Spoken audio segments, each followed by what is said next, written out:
Fala pessoal, eu estou aqui para deixar uma mensagem bem serena, tranquila, focada nos fatos sobre o Daniel Silveira. Como todos vocês sabem, o deputado federal Daniel Silveira foi preso no âmbito do inquérito dos atos antidemocráticos. Ainda que não se tenha uma definição em lei sobre o que sejam esses tais atos antidemocráticos. E esse inquérito, que é uma investigação, começou pelo ministro Alexandre de Moraes sem ter a aprovação do MP, que é a parte acusatória. E o próprio ministro se diz vítima desse ataque, desses tais atos antidemocráticos, sendo ele próprio o julgador, o acusador e a vítima. É importante ressaltar também que quem cumpre as determinações do ministro Alexandre de Moraes em quaisquer desses inquéritos é sempre a delegada federal Denise. Não há um sorteio ou uma distribuição para que uma equipe de policiais federais, de maneira isenta, venha a cumprir essas determinações judiciais. Isso que eu estou falando é fato. Não tem a opinião do Eduardo Bolsonaro aí. Também é verdade que o vídeo feito pelo Daniel Silveira, que chega a xingar os ministros da Suprema Corte, é exagerado. Enquanto deputado, ele ainda é protegido por suas palavras, opiniões e votos, como está prescrito no artigo 53 da nossa Constituição. Se nenhuma pessoa no Brasil pode ser presa por xingar outro, isso no máximo configurar um crime contra a honra, não será um deputado federal que vai ter ser esse sujeito abaixo da lei para ser preso em virtude do que ele fala. Muito pelo contrário, já que a sua profissão é protegida pela própria Constituição Federal, que é a lei maior do nosso país. Também é verdade que a prisão do Daniel Silveira foi confirmada pela Câmara dos Deputados. Mas é igualmente verdade que os muitos deputados não se sentiram à vontade para votar da maneira como quiseram. Porque se um deputado federal, que é protegido pela Constituição, está na cadeia, foi preso preventivamente por falar, qual deputado vai comprar uma briga com o STF? Se é o STF quem tem a competência originária para julgar eventuais crimes desses deputados. Consegue entender a atmosfera de instabilidade que surge quando ocorrem essas intervenções do Poder Judiciário de maneira inédita e nunca antes vista no Brasil contra um deputado federal? E qualquer um também pode falar nos bastidores, pois dificilmente vai encontrar uma declaração pública, que havia um censo na Câmara dos Deputados durante essa votação, que o deputado Daniel Silveira ficaria preso por apenas 1 ou 2 semanas, que seriam poucos dias, que seria mais para dar um susto do que qualquer outra coisa. Mas, no entanto, hoje em dia, as coisas estão acabando se desenrolando, indo para algo maior contra o deputado Daniel Silveira. E no final das contas, o deputado ficou preso por 9 meses. E, coincidentemente, a sua soltura veio a ocorrer logo após a OEA, a Organização dos Estados Americanos, pedir explicações ao ministro Alexandre de Moraes sobre as circunstâncias que levaram à prisão do deputado, que, vale lembrar, ficou preso 9 meses preventivamente, sem uma condenação judicial, sem uma sentença que dissesse por quais crimes ele foi condenado. E o Daniel Silveira, isso é fato, foi solto sob uma das condições, que é a de não utilizar as suas redes sociais. Nem ele e nem a sua assessoria de imprensa.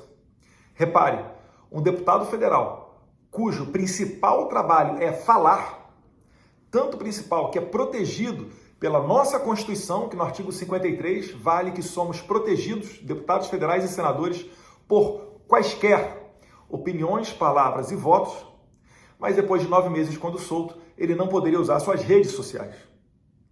E falando em rede social, isso relembra o caso do CEO da rede social Getter, senhor Jason Miller, que foi detido por algumas horas no aeroporto de São Paulo após participar do evento CPEC, que é o maior evento conservador do mundo, e ele foi detido por policiais federais que não falavam inglês e que queriam que ele assinasse um relatório em português, e obviamente ele não fala português, não teria como assinar algo que ele não soubesse o que estava assinando, como condição para que ele entrasse no seu voo e voltasse aos Estados Unidos. Graças a Deus, por intermédio de uma advogada ou de um advogado que chegou no local, no aeroporto, pôde auxiliá-lo e ele saiu sem responder às perguntas, permanecendo no seu direito de ficar calado. Mas veja que o problema que isso gera, até um incômodo internacional, pois os americanos não conseguem entender o que está acontecendo no Brasil. E quando você detém um norte-americano no Brasil, as coisas se tornam ainda piores, porque os jornalistas, a imprensa internacional vem buscar essas informações e percebe o quanto que é difícil você explicar que um deputado federal foi preso por falar, por mais abjeto que seja. Mas ele, como parlamentar, tem que ser julgado pelas pessoas durante o período eleitoral. Não pode a sua liberdade ser cerceada.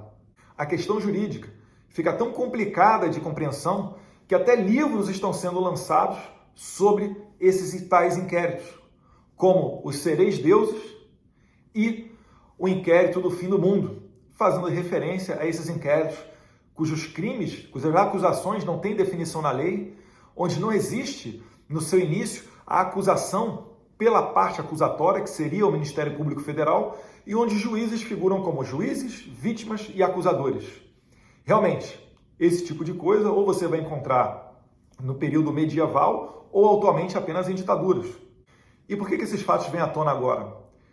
Porque para as pessoas, e aí quem está falando é o político Eduardo Bolsonaro, conversando com a população, muitos acabam entendendo que está ocorrendo uma perseguição individual contra esse deputado. De maneira que essa escalada jurídica vai culminar com a impossibilidade do deputado federal Daniel Silveira tentar a sua reeleição nas eleições que ocorrerão em outubro desse ano aqui no Brasil.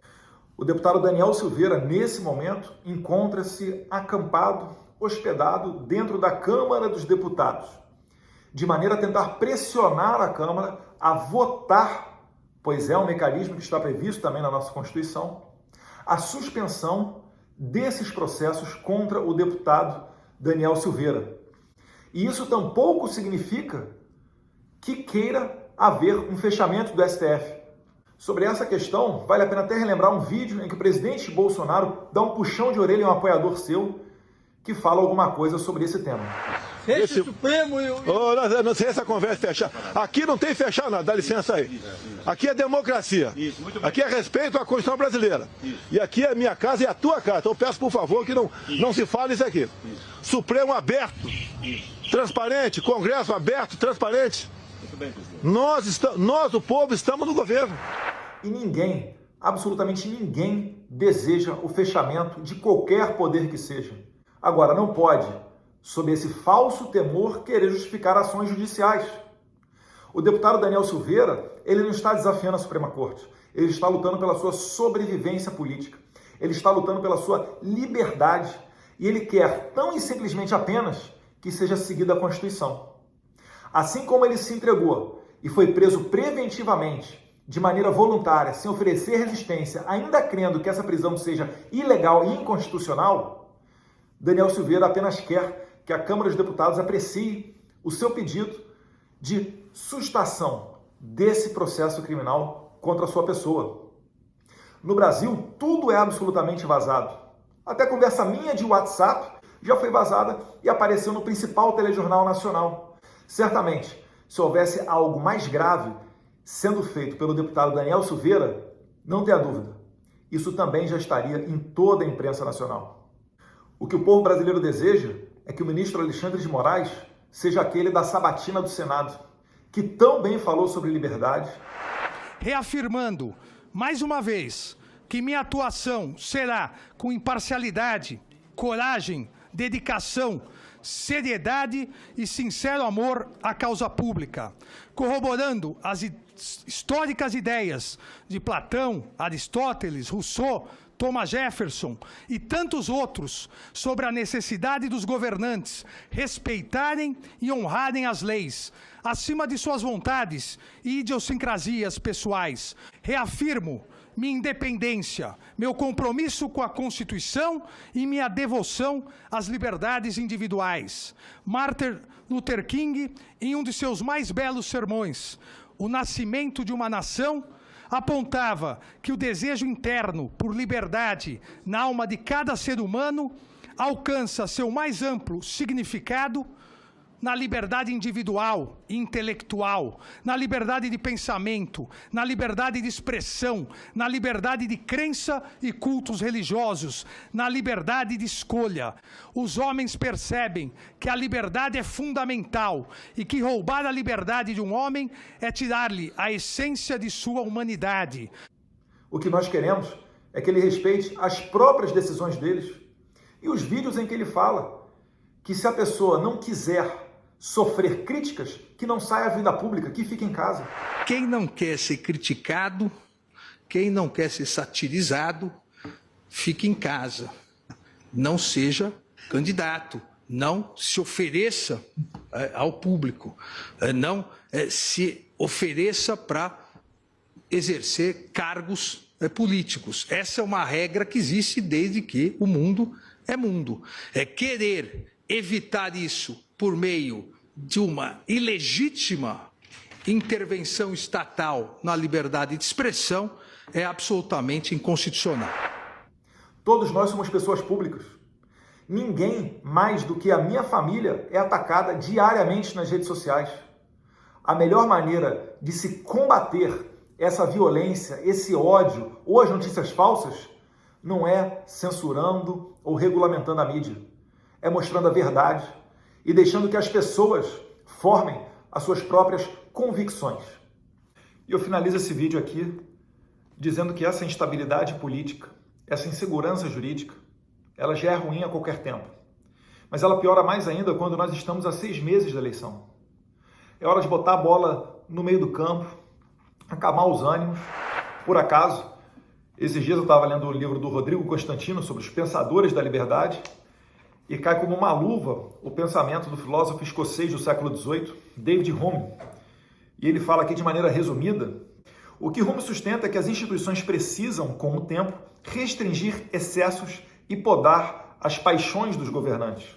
O que ele está querendo dizer aqui, governantes, é sobre todas as autoridades de Brasília, é sobre as pessoas que têm poder em suas canetas. E continua aqui, Hume, em suma, era contra utopias abstratas e revolucionárias, abre aspas, palavras de David Hume. Todos os planos de governo que implicam uma grande reforma dos costumes da sociedade são totalmente imaginários. Ou seja, não existe uma maneira de você querer controlar o indivíduo. Cedo ou tarde, isso sempre vai causar algum tipo de problema. E finalizo aqui ainda sobre as aspas de David Hume. Boas leis podem proporcionar a ordem e a moderação no governo, mesmo que os usos e costumes tenham incutido pouca humanidade ou justiça no caráter dos homens. Ou seja, não é bom que tenhamos governos ilimitados. As leis servem para limitar os governantes. E é a isso que a gente tem que se ater, jogar dentro das 4 linhas da Constituição. Ninguém pretende sair delas, todas as soluções estão na Constituição. O que certamente o deputado Daniel Silveira apenas quer, mais uma vez, é que ela seja respeitada. Se existe um mecanismo para assustar esses processos que caem sobre ele, esses mecanismos devem ser utilizados a fim de se evitar exageros de qualquer parte que seja. Essa é a mensagem que eu deixo aqui para vocês, pessoal. Um abraço, fiquem com Deus.